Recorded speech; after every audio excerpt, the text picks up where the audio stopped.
The first step is going to be to create a user interface, which is going to consist of 4 different sprites. Let's begin by giving our project a really solid name.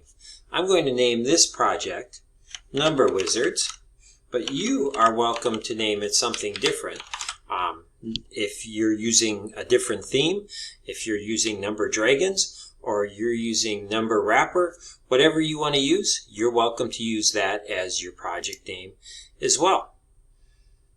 Next, I'm going to go to the internet and I'm going to obtain my sprites, and then I'm going to find the sprites that meet the needs of allowing the user to easily understand that they need to pick a number that their number is lower, their number is bigger, or they've correctly guessed the number, and then you need some kind of sprite that is the sprite that's going to talk.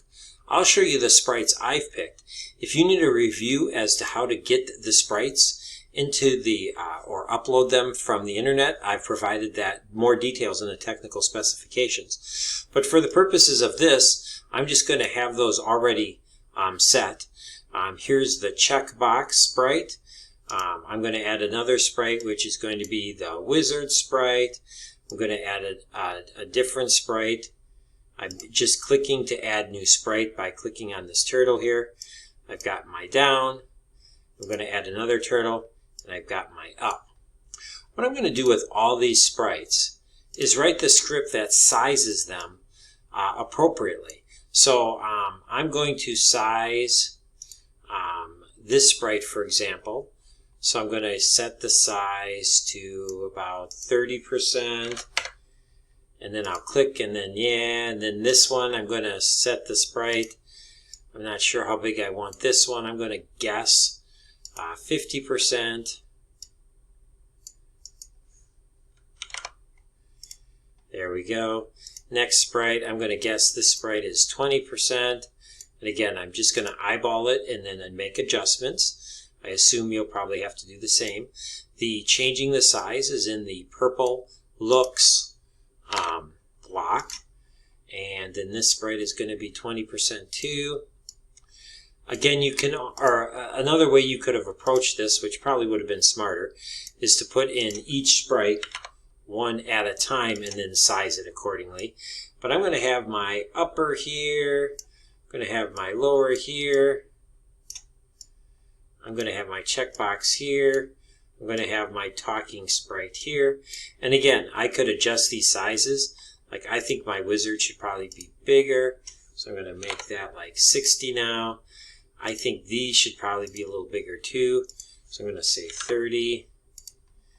I'm going to say 30.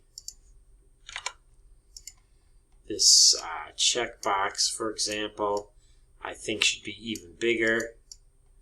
So I'm going to edit that to be just a little bigger. So I'm going to click on that sprite. I'm going to say 40. There we go. Also keep in mind that you can edit the sprites and change the layout by going to costumes, and you can edit those sprites and add things. If, for example, I wanted like a red, this reddish color to be in the middle, I could pour that color. Oops, I'm not doing a very good job of pouring that color.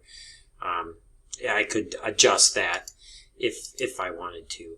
I'm going to cancel out and then not do that, but I didn't do a very good job of editing it. But you get the idea of how you could change those right in that menu there. So in this first tutorial, we just imported our graphic. Don't forget to save at the end of each accomplishment. I dragged in my 4 different sprites that I need. I have a checkbox, a talking sprite, and a lower and a bigger sprite.